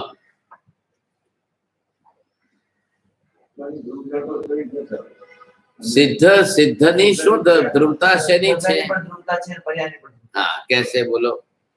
कभी द्रव्य भी अपरिवर्तनशील है, ऐसे उत्पाद भी होने वाले हैं। उधर उधर मत जाओ, जब एक बात बोलो तो उसमें दूसरा ला करके संदिग्धता मत बनाओ। द्रव्य से ध्रुवता है और पर्याय से, कैसे? द्रव्य से आगे वाक्य पूरा करो। द्रव्य से उसके साथ में 10 शब्द जोड़ोगे तब वाक्य पूरा होगा। द्रव्य से अक्षय स्थिति होने के कारण से आत्मा प्रदेशों की घनीभूतता होने के कारण घनीभूतता बोला वो बोले मत, आप बोलो, आप कैसा। आत्मद्रव्य की अक्षय स्थिति होने के कारण से ध्रुवता है। अब द्रव्य स्वरूप की ध्रुवता, अब रही बात किसकी, पर्याय स्वरूप की। किस पर्याय में है द्रव्य? सिद्ध पर्याय। द्रव्य किस पर्याय में है वहां सिद्ध पर? पर्याय। किस पर्याय में? सिद्ध पर्याय। अशरीरी पर्याय। हाँ, आत्म प्रदेशों की देह काले कायिक अवगाहना, कायिक अवगाहना में आत्म प्रदेश जो ढले हुए जिस स्वरूप में, ये पर्याय है। पर्याय किसके हिसाब से लेंगे, किसकी थी? काया की थी। तो काया में से जो छोड़कर आए कायिक अवगाहना, अवगाहना किसकी है? आत्मा की नहीं है, काया की। कायिक अवगाहना जितनी थी उसमें से इन्होंने इतनी बनाई, उस अवगाहना में वहां रहे। अब वो का देह पर्याय, आत्मा की द्रव्य पर्याय, वो इस तरह से बनी रहेगी। अब दूसरा गुण कुछ बीच में नहीं लाएंगे। आत्मा की अपनी द्रव्य पर्याय इस रूप में बनी रहेगी, बरोबर बनी हुई है, कोई ना नहीं है। હવે એ ધ્રુવતા आ गई। आत्मा प्रदेशोની પોતાની દ્રવ્ય સ્વરૂપ, પણ આત્મા પ્રદેશો જે કાયિક અવગાહનામાં રહ્યા છે, ये कायिक अवगाहना पर्याय स्वरूप, दोनों की ध्रुवता आ गई। अब ये पर्याय आत्मा प्रदेशों की वहां पर अनंत अनंत काल में भी बदलने वाली नहीं है, कभी नहीं बदलेगी। और आत्मा द्रव्य की पर्याय भी कभी नहीं बदलने वाली है। और ये द्रव्य तो अपने आप में त्रिकाल नित्य है, ये तो वो ध्रुवता वहां पर बनी रहेगी। अब ये जो है बनाया, तो अब ये किसकी आई? सूक्ष्मता से किसकी आई? स्थूलता से किसकी आई? ख्याल है? सूक्ष्मता से किसकी आई और स्थूलता से किसकी आई? ये बरोबर दोनों की आपको समझ के रखनी है। तो इससे ख्याल आ जाएगा। अब ये ध्रुवता जो है जिसके, अब इधर यही ध्रुवता देखो, ये क्या कह रहे हैं इधर, इन्होंने ध्रुवता कौन सी ली है? इन्होंने एक ये द्रव्य, अब यही द्रव्य दूसरी पर्याय में, यही द्रव्य तीसरी पर्याय में, यही द्रव्य चौथी पर्याय में, यही द्रव्य पर्याय। अब ये क्या हो रहा है, इधर पर्यायांतर गमन जो है, अब ये होते हुए भी, अब ये पर्यायांतर गमन होगा तो किससे होगा? बोलते जाओ। ये उत्पाद व्यय से होने वाली प्रक्रिया है। अब ये उत्पाद व्यय कितनी बार होगा? अनंत बार। अनंत बार होगा। अब अनंत बार उत्पाद व्यय होते हुए भी, पर्यायांतर गमन करते हुए भी, देह बदलते हुए भी, ये देव देह है, ये मनुष्य देह है, ये नारकी देह है, ये तिर्यंच देह है, ये फिर वापिस देह। अब ये पर्यायांतर अनंत बार होते हुए भी इन सब के अंदर ये आत्मा पर द्रव्य है, ये बरोबर बना रहा है। तो आपको ये ध्रुवता किसकी साधनी है? आत्मा द्रव्य की। ध्रुवता आत्मा द्रव्य की है। और इतनी पर्याय बदले, इतनी बार जन्म मरण चक्कर चला, फिर भी उसकी ध्रुवता बरोबर बनी। आ रहा है ख्याल में? ये विशेषता है यहाँ पर। तो ध्रुवता जो है, इसलिए उनका विरोध नहीं आ रहा है। आत्मा प्रदेशों की ध्रुवता, और ये पुद्गल पर पुद्गल शरीर धारण करना, पर पुद्गल परमाणु लेकर औदारिक कभी लिया, कभी छोड़कर वैक्रिय लिया, कभी छोड़कर वैक्रिय छोड़कर औदारिक लिए, कभी औदारिक छोड़कर, दो ही तो है। तो चलते रहे, भले ही आते रहे। पर पुद्गल द्रव्य को लेना है, लेने के लिए उत्पाद है और छोड़ने के लिए व्यय है। अनंत अनंत बार जीव जो है उत्पाद व्यय की प्रक्रिया से पर्याय बदलते हुए भी अपना अस्तित्व बना के रखता है। अपना अस्तित्व उसने छोड़ा नहीं है, अपना अस्तित्व उसने नष्ट किया नहीं है, बरोबर ध्रुवता बनी रही है उसकी। ये ध्रुवता भी उसके साथ जुड़ी हुई है। अब इस ध्रुवता को बरोबर ध्यान में लेना है तो बरोबर बात बैठ जाएगी। अब इसका व्यवहार करते समय आप कभी जो है ऋजु सूत्र से करो, व्यवहार नहीं से करो। अब ये बात इन्होंने यहाँ पर स्पष्ट कर दी। अब संग्रह नय के अनुसार जो है जो ध्रुवता और तीनों काल का, अब बाहर से लाओ काल, काल को बाहर से लाकर माप लो। हाँ। वो तो मापक है ना, ये स्थूलता ये कपड़ा है। सूक्ष्मता बाकी चिंता, सूक्ष्मता कैसे? आत्म प्रदेशों के आत्मद्रव्य की ध्रुवता हुई। ये पर्यायों के साथ लेंगे तब, और ये बिना पर्याय के साथ लेंगे तब मूल द्रव्य के स्वरूप में ले लो, तब सूक्ष्मता। सूक्ष्मता। अब व्यवहार दोनों के साथ कर लो। अब इधर क्या है कि ये दोनों भेद किए हैं। अब संग्रह के अनुसार ध्रुव भाव वाला तीनों काल में लिया। इधर ये देखो, ये कपड़ा है, अब आपने मीटर लिया कि फुट लिया मापने के लिए, स्केल लिया।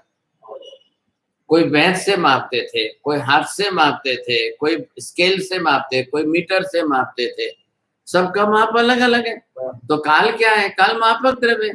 अब काल से मापो आप उसको, तो काल से मापने में अनंत भूतकाल में भी, वर्तमान में भी, अनंत भविष्य में भी। निगोद में तब था, तब भी आत्मा की नित्यता बनी रही थी। ये आया सूक्ष्मता से। वही आत्मा निगोद में थी ना, वही आत्मा 84 के चक्कर में परिवर्तन कर रही थी, वही आत्मा सिद्ध स्वरूप में है। क्या फर्क पड़ा? आत्मा द्रव्य को फर्क नहीं पड़ा, आत्मा के प्रदेशों को फर्क नहीं पड़ा, आत्मा के असंख्य प्रदेशों को, आत्मा के एक प्रदेश को भी किसी को कोई रत्ती पर फर्क ही नहीं पड़ा, और ध्रुवता बनी रही। तो ये आपने बरोबर यहाँ स्पष्ट किया है इधर से। अब इस तरह से त्रैकालिक ऐसा जो सूक्ष्म ध्रुव भाव है वो अपने आप में जातिक आश्रय समझना चाहिए। अब वो चेतन द्रव्य की चेतनता बरोबर बनी हुई है। अब द्रव्य गुण पर्याय वाला जो है आत्मा द्रव्य है वो आपका बरोबर सिद्ध होता है। ये नहीं। अब एक लास्ट में थोड़ी सी सलाह दे रहे हैं, उपदेश दे रहे हैं ये अंतिम गाथा के अंदर। सभी अर्थ समय मा भाखिया इमद विविध त्रिलक्षणशील रे, जे भावई एहनी भावना ते पावई सुख जस लील रे। अब ये क्या कह रहे हैं? सभी अर्थ जो है हमने समय में सिद्धांत के अंदर हमने कहे हैं। जो सिद्धांत स्वरूप, समय शब्द या सिद्धांतवाची, तो समय में जो सिद्धांत में जैसा स्वरूप है वैसा हमने यहाँ पर कहा है। ये यशो विजय जी शब्द प्रयोग करें, इम विविध त्रिलक्षणशील रे, अनेक रीते कहते हुए भी हमने उत्पाद व द्रव्यात्मक 3 लक्षण सिद्ध किए हैं। पदार्थ है ही ऐसा, त्रिलक्षणी पदार्थ है, उत्पाद व द्रव्यात्मक ही है, तो वो तो उसके अंदर से नष्ट होने वाला नहीं है। फिर भी त्रिपदी और त्रिलक्षणी इससे सिद्ध करके त्रिसूत्री स्वरूप जो है तो वो हमने बरोबर सिद्ध किया है। अब ये जैन सिद्धांत के आधार पर त्रिलक्षणात्मक उत्पाद व द्रव्यात्मक पदार्थ को जो सिद्ध किया है, जे भावे एह निभावना ते पावे सुख जस लील रे, इस तरह से जो भावन करेंगे, भावना करेंगे अपने आत्मा में, ऐसा पदार्थ है। अब आप चिंतन मनन करने लग जाओ तब द्रव्य स्वरूप से आत्मा ऐसा है, पुद्गल ऐसा है, धर्मस्थिक है, अधर्मस्थिक है आत्मा, ये कह रहे हैं कि हाँ। अब उससे आप जब ऐसा चिंतन मनन करने लग जाओगे और भावन करना शुरू करोगे, तब आपको जो है सुख जस लील, वो आत्मा बड़ा सुख और आनंद पाएगी, उसको कोई दुखी नहीं होगा। जस का क्या है? जसो विजय महाराज का नाम दिया है। वो तो दूसरा अर्थ वो जस लील प्राप्त, उसको यश और लीला प्राप्त हो गया, ऐसा अर्थ कर लो। हाँ। अब जैसे ये प्रैक्टिकल हो, ये हुआ थियोरिटिकल नॉलेज। अब थियोरिटिकल नॉलेज को प्रैक्टिकल कैसे घटाना? मेरे गुरु के काल धर्म कल हो, बरोबर, और मैं साथ में बैठा हूँ, तो मुझे क्या करना? अब व्यवहार नहीं से लोग कहेंगे तुम्हें रड़ता क्या नहीं, क्या लगेंगे? अब द्रव्य निश्चय नहीं से आप अपने आत्मा में समझ रहे हो कि एक आत्मा ने पर्याय बदली, आत्मा द्रव्य है, और उस किसको कहना है कि आपको समझाएंगे तो यही समझाना पड़ेगा। अब आपको ज्ञान तो देना ही पड़ेगा। वो रोना करना मोहनीय कर्म का काम है, तो वो व्यवहार नहीं से आप ये है ना। अब व्यवहार नए के लोगों के पास निश्चय नयात्मक ज्ञान नहीं है, उनके पास त्रिलक्षणी ज्ञान नहीं है, त्रिपदी का ज्ञान नहीं है। अब जिसको है उसको बाद में रोने हंसने वाले, अब जो मर रहा है उसको आराधना कराओ। તમે આ ભાવમાં રહો, આ હું શરીર નથી, હું ચેતન આત્મા છું, મેં આ શરીર ઉપાર્જન કર્યું, ઉત્પન્ન કર્યું છે, તો મારે શરીર તો છોડીને તો જવાનું જ છે। अब उसको, अब वो जीव सामान्य जीव है, अज्ञानी जीव है, इस तत्व को नहीं समझता है, उसको ये भावन करने के लिए ये हमको रोज दिया है। और रोज हम संथारा पोर्सी में एगो हम नत्थि में कोई ना हम अन्नस्य कस्यि एवं अदीन मनसा अपानम अनुशासे, अदीन भाव से हम अपनी आत्मा पर अनुशासन करें। तो ये तो हमको रोज दिया है, लेकिन क्या है कि द्रव्यानुयोग का ये उत्पाद व द्रव्य स्वरूप न समझ में आने के कारण अब वो हमारी संथारा पूर्सी खाली क्रिया रह गई। वो क्रिया के रूप में नहीं दिए, अर्थ चिंतन के लिए दिया है आपको। इतना अर्थ चिंतन करके आप संथारे में सोइए। नींद आने के पहले आपको इतना अर्थ चिंतन भावन होना चाहिए अंदर से। अब ये क्यों होगा? ये पदार्थ का भावन उत्पाद व द्रव्यात्मक स्वरूप में आप करेंगे तब होगा, नहीं तो नहीं होगा। तो वो क्या हो गया? वो तो अर्धमागधी भाषा के शब्द है। फटफट हाँ पूरी थी संथारा पूर्सी पति गई, हालो હવે हुआ। ये हमारा सबका व्यवहार नए का चारित्र होगा। अब उसके लिए निश्चय नए का ज्ञान चाहिए अंदर से, और वो ज्ञान अंदर आत्मा के साथ भावन की प्रक्रिया में चाहिए। हम किसी जीव को निजामना कराते हुए ये उनके भावों में ध्यान में लावें, और ये ला करके उनको हम इसमें लावे जोड़े, तब आएगा, नहीं तो नहीं आएगा। फिर ख्याल आएगा। अब उनको, अच्छा उनके बाद हमको क्या करना है? आप अपने व्यवहार नए में हो कि निश्चय नए में हो? आपको क्या तकलीफ है कि सब देखेंगे सब रोते, ये नहीं रोते, उनको क्या लगेगा? आप एक रूम में बंद हो जाओ, आत्मा में ध्यान करने बैठ जाओ। बैठना पड़ता है तो आप जाओ, क्यों दे थोड़ी देर बैठ गए, आप चले जाओ अंदर जा करके। अब वहां पर सबके सामने आप अपनी तरह से स्थिर हो जाओ। आ द्रव्य जीवे एकमात्र પોતાની पर्याय बदली छे, आत्मा जे छे त्रिकाल नित्य छे। जब गौतम स्वामी सबके बीच में थे तब उन्होंने रोने जैसा रूप लिया, और जब उनको भी वितरागता समझ में आ गई तब रोना बंद हो गया। तभी उनको केवल ज्ञान हुआ। ख्याल है कि अब व्यवहार नहीं करने से ज्ञानी को अज्ञानी जैसा बनना पड़ता है। ये तकलीफ आती है ना। फिर उनको जो है अज्ञानी के जैसा व्यवहार करना पड़ता है।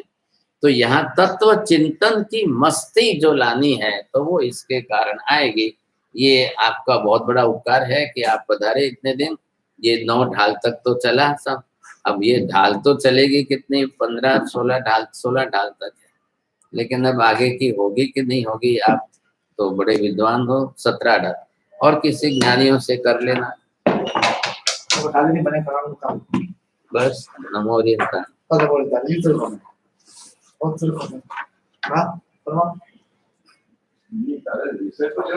એમની ઈચ્છા નથી કાકા, એ આપણે એમના પ્રમાણે ચાલવા।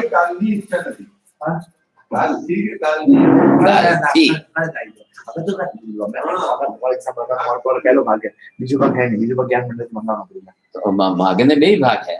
नहीं वो पूरा तो नहीं स्पेंड लिखूं। वंशी कौन मतलब जितना तो पर वो आपका जो मसाला वो मत लिखो। वो वंशी कौन लिखो। आधा अबे हमने बात कर काल में हमने इतना बिजी थे। हमने सर जो अबे बात करी पहले बात की इधर है सर देख रहे ये नहीं हुआ हमारा तो आवाज तो समय लगा रहा है। अच्छा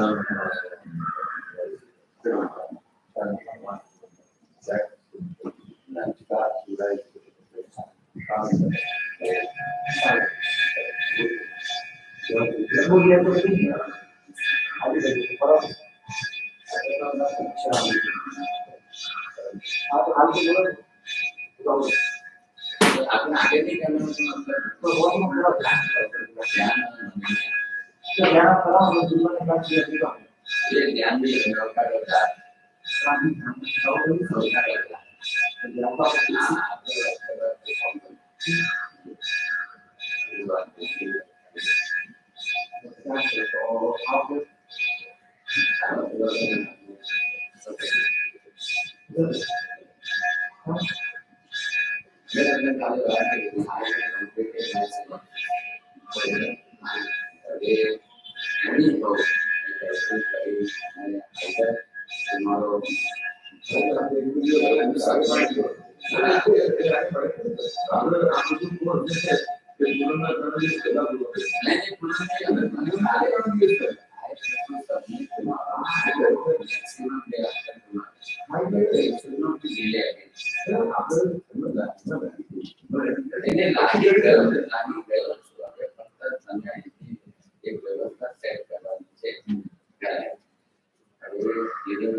એક કલાક 2 કલાકમાં તમારો ખ્યાલ આવશે ગ્રીપ આવે છે પકડ છે અને નહીં તો તમે 10 મિનિટ અહીંયા લેતા આવો તમારું લાઈફ કે આ આગળથી આવી ગયું છે અને 10 મિનિટ તમને જરાક ઇન્ડિકેશન બતાવે બોલો તો તમે અહીંયા બેસો તો ફોન કરો તમારી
मतलब कि हमारे अंदर एक्चुअली में आदमी का कौन सा दिया कौन हमारे जो जो संख्या है भारत में तो आगे ध्यान आप अपने ध्यान में आपको विषय जैसे ही है कोई भी है हमारे साथ आज विषय हमारे विचार में अचानक किरण से बोली हाँ हालमा ही नहीं पुस्तक में मैंने ग्रंथ में अगर बात ये समझ पाते हैं सुधार की बैंक को मजा आ रहा है आप इसे काहे रिपीट करवा देते हैं हम बोलना देखो से नहीं हां तुम समझ के पेज में लिखने के भाई कोई करे विचार ना हो कोई करे विचार ग्रंथ में अति सुना ये भेद स्वरूप का आओ आप जो तो अपनी कर देते हैं और आओ एनो फायदा से नुकसान जरा ini क्या नाम से भाई तो हम बहुत सुखा बनता है ये बड़ी सारी सुखा विचार ये तुम्हारा आपको विषय जिसको के विचार ये चलाओ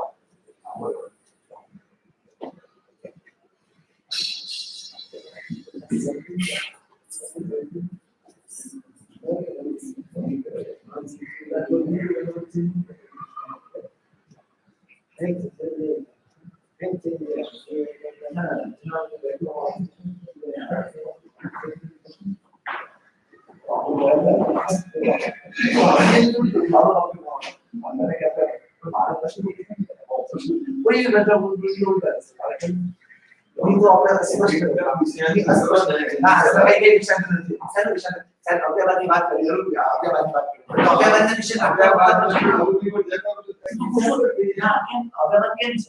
lagi akan saya ini ribut saya tapi pakai kalau aku itu sembuh ini sama ada itu ada jualnya ada saya itu boleh disebut ऊपर को स्पष्ट क्या बात है आप संदेश दो साइकिल पे बेट मास्टर के आपको दूसरों को ठीक है काम जाए आगे बात साइकिल पे आपको दूसरों के आपको दूसरों को बदल रहा है आपको जब तो समझ में आएगा चलना मिलेगा नहीं ठीक है और ये जमा नहीं है पानी नहीं है ये तो मतलब पानी आप लोग को प्यारे आपकी बात करना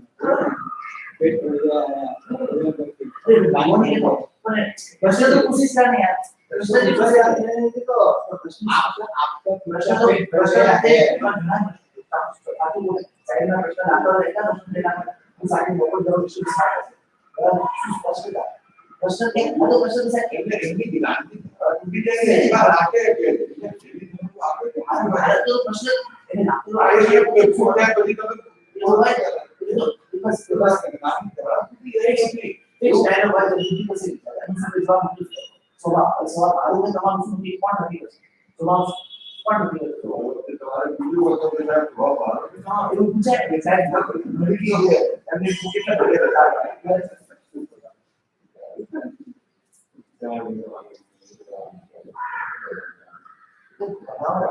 स्पष्टता नहीं तो बचा सिस्टम लेवल के ये कर रहा है तो आगे हाथ हमारा कितना साल चल रहा है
हमारे चटाका और दारू उठी जाए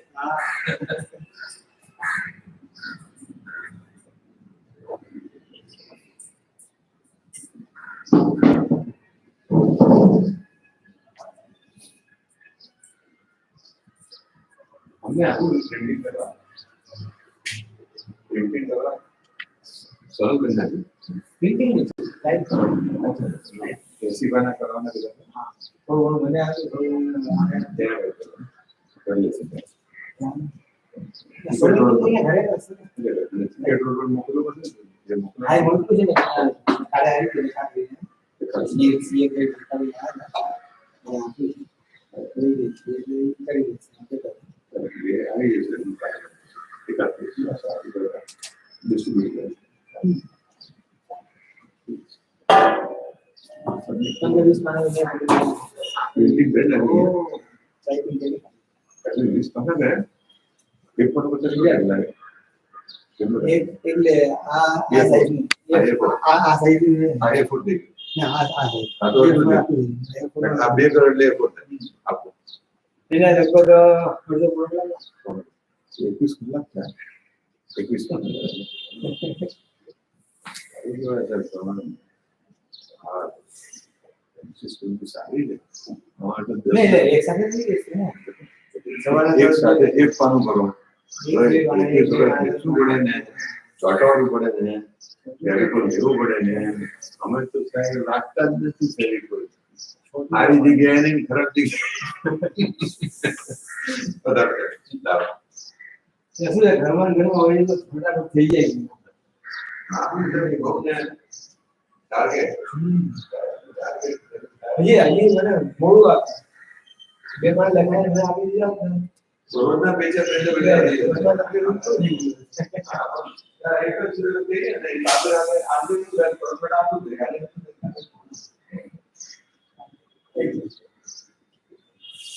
सिर्फ किस सही हो गया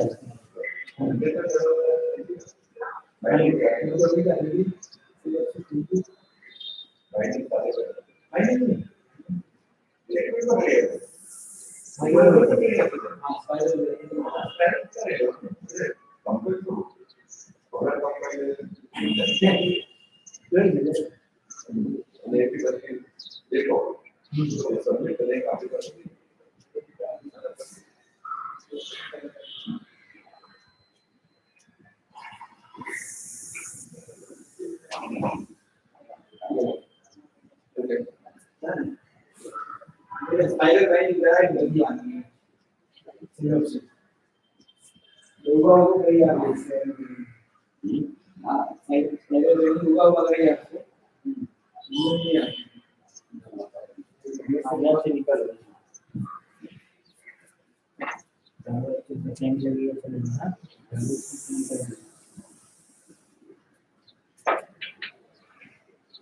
अबे भाई आपकी ना हमारे बात करें आप उधर से उनको बोलते हो नहीं ना ये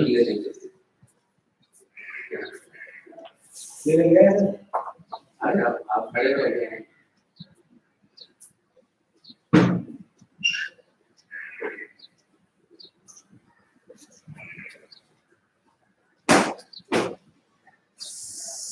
पहले एक समझिए आगे ले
क्या होता है नारायण है हाँ?